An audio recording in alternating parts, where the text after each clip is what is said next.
Le top news au cœur de l'action. Suivre les vents, cap sur l'horizon. Entre ciel, mer et flammes, toujours prêts. Les infos vite et l'histoire renaît. Des innovations qui défient la gravité. Des héros silencieux, des vies à sauver. Entre turbulences et ciel apaisé. Salut à toutes, c'est le Doc News pour la news, j'espère que vous allez bien, moi ça va super. On est parti pour un nouveau sujet dans l'aviation et tout ce qui touche le nouveau projet de Airbus contre Boeing. Si vous voulez, je ferai aussi un sujet sur le 777X de Flight pour les avions cargo. Parce que oui, dans l'aviation on n'appelle pas ça un avion cargo, on appelle ça un flighter, en gros c'est comme un véhicule de transport, donc voilà. Actuellement, je vais vous présenter l'Airbus A350F pour le fret avec un PTTRA de 110 tonnes de... Ouais, 111 tonnes de marchandises de fret, autant vous dire, ça va être un sacré bestiau. Pour ceux qui découvriraient la chaîne, on se base aussi sur tout ce qui touche à l'aviation et tout ce qui me passionne aussi, donc tout ce qui touche l'aviation, les projets futuristes ou des projets qui ne verront jamais le jour. Donc voilà. N'hésite pas à liker, partager et abonne-toi. Et on est parti pour le sujet de l'A350F qui est remodifié de l'A350 En gros, l'avion civil qui fait, je crois, plus de 63 mètres de long, dont certains aéroports ne peuvent pas trop l'accepter. Donc, on va... Hop là, let's go.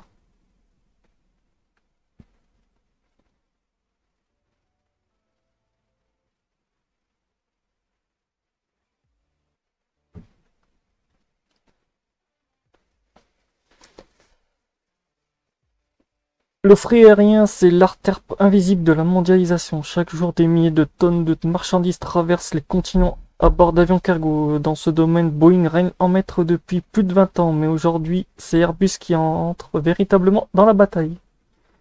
Avec une arme redoutable, l'A350F est un avion capable de transporter 1111 tonnes de marchandises avec une efficacité énergétique jamais vue. Dans cette vidéo, on va explorer en détail sa conception, ses performances, ses commandes, mais aussi les ambitions stratégiques d'Airbus avec ce programme qui pourrait bien rabattre les cartes du marché mondial du fret. Et oui, c'est comme jouer au poker. T'as intérêt à avoir les bonnes cartes. Certains vont me dire, mais pourquoi un nouvel avion cargo?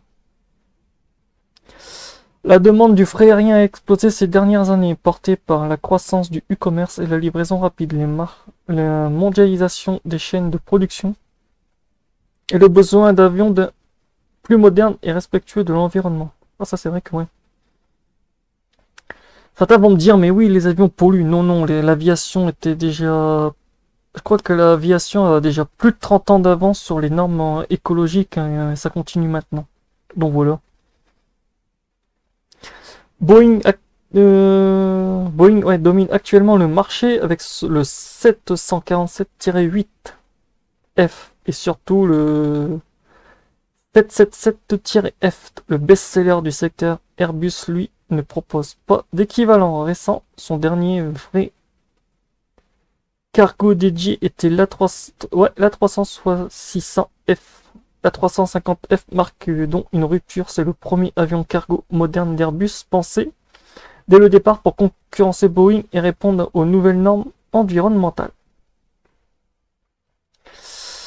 Là, on va rentrer un peu dans le vif du sujet, conception et dimension. Et oui, la 350F est basée sur la cellule de l'A350 mais adaptée spécifiquement au fret. Longueur, 70,8 mètres de longueur. Ah, en fait, ouais, je crois que en version civile, il est plus long. Je crois qu'il tombe sur du 72 ou non, du 73. Envergure 64,75 mètres, hauteur 17,08 mètres, masse au décollage ou MTOW 319 tonnes.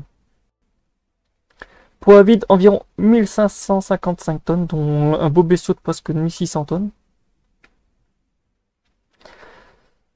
Il dispose d'une porte cargo géante de plus de 3 mètres de haut, la plus grande jamais installée sur un avion commercial. La cabine principale peut accueillir jusqu'à 30 palettes cargo standard, tandis que la soute inférieure est optimisée pour les conteneurs LD3.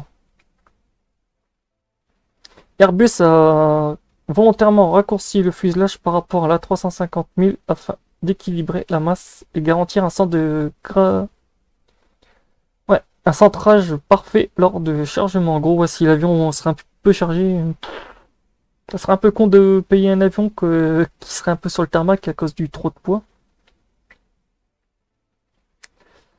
Là, on va rentrer dans un sujet un peu plus sympa. Performance et innovation. L'A350F peut transporter 1111 tonnes de fret sur une distance de 4700 miles nautiques, soit 8000 km. Il est propulsé par deux moteurs Rolls-Royce Trent XW97, parmi les plus puissants et les plus économes au monde. Et en plus de ça, il a une structure composée à 70% de matière avancée, composite aluminium titane. Il est jusqu'à 46 tonnes plus léger que ses concurrents. Et comme on dit que 46 tonnes, ça te fait beaucoup sur la balance. Ça fait vraiment... Déjà, tu dis aux gens, j'ai un meilleur moteur. Je peux te faire 100 100 tonnes de fret. Et ouf, je vous dis pas que les mecs...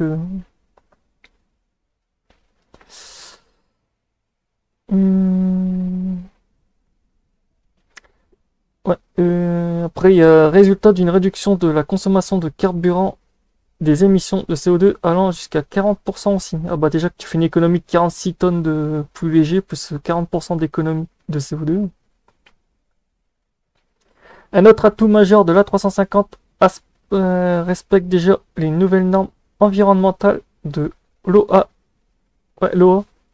Si, qui entreront en vigueur en 2027. C'est un argument stratégique car le 777F, son principal rival, n'est pas conforme. Aïe aïe aïe aïe aïe, où ça pique pour Boeing. Entrons dans le vif du sujet maintenant. Carnet de commandes et clients. Airbus a déjà enregistré 65 commandes fermes pour l'A350, un chiffre impressionnant pour un avion encore en cours de développement parmi les clients. Singapore Airlines Cargo, 7 avions. Cathay Pacific Cargo, 6 avions. CMA CGM Air Cargo, en gros la compagnie française de porte-conteneurs, 8 avions. Air France, KLM Martinair, 8 avions. Hop, ça c'est encore deux trucs en France. Etihad Cargo, 7 avions. Turkish Cargo, 5 avions. Après on a Starlux Airlines, 10 avions. Et plusieurs sociétés de leasing comme Airlines Corporation et Avilays. En fait, ces deux sociétés-là sont plutôt pour acheter des avions pour que les entreprises les relouent. Donc voilà.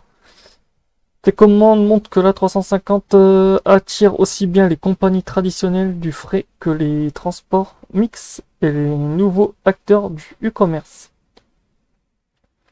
Et avant de continuer aussi sur cette vidéo, j'ai vu aussi que l'A350F devait débuter en gros en 2024. Ça a été reporté à cette année, la mise en service, en gros l'année des tests en gros s'effectueraient en 2026. Donc au moment où cette vidéo sortira, l'avion est en cours d'usinage. Et oui, actuellement l'avion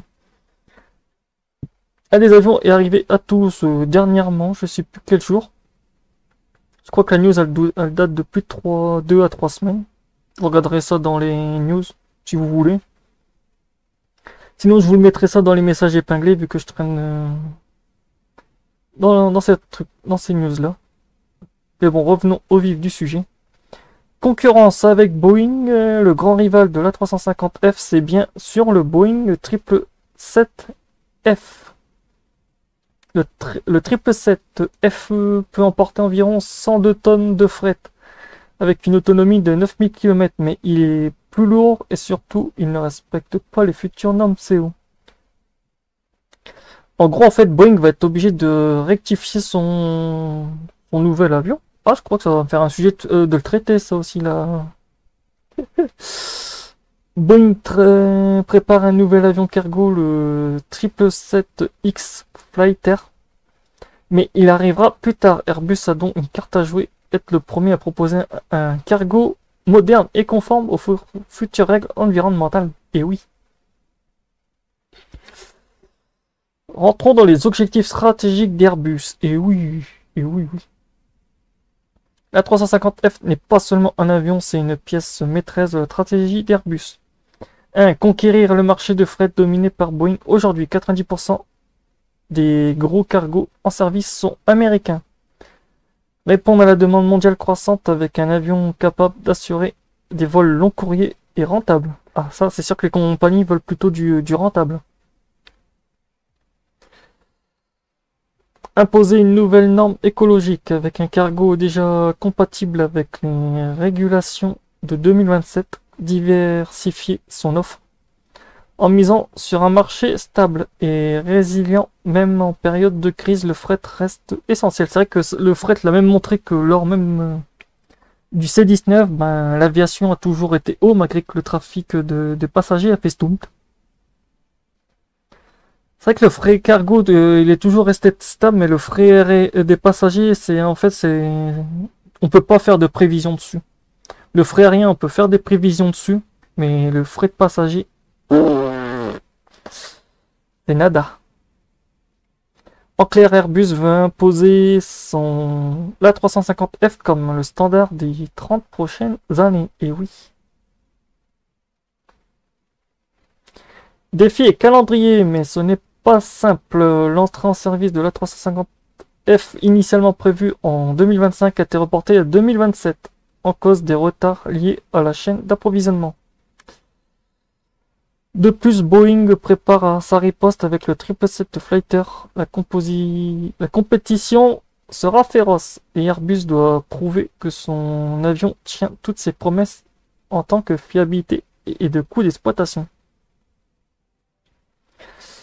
En gros, pour finir sur une conclusion, l'Airbus A350F avec plus de 70 mètres de long, son envergure de 65 mètres, sa charge utile de 1111 tonnes et sa consommation réduite et un concentré d'innovation. Il incarne l'ambition d'Airbus de bousculer la suprématie de Boeing et d'imposer une nouvelle ère du fret aérien. Plus propre et plus performant. Et vous, qu'avez-vous pensé de l'A350F? Réussira à s'imposer comme le nouveau roi du cargo mondial? Et oui. Donc voilà. C'était tout pour le sujet sur l'A350F. J'espère que ce petit suivi dessus vous aura plu. Et pour l'instant, on verra en 2027 ce que donne cet avion. Pour ma part, c'est sûr que Airbus a mis la barre très très haute. Putain, c'est la première fois que je vois que cette compagnie de constructeurs d'avions français tape très très fort. Même ultra fort. Donc voilà, on se retrouve pour de prochaines news dans l'aviation. Si t'es nouveau sur la chaîne, n'hésite pas à liker, partager et abonne-toi. Et tchuss!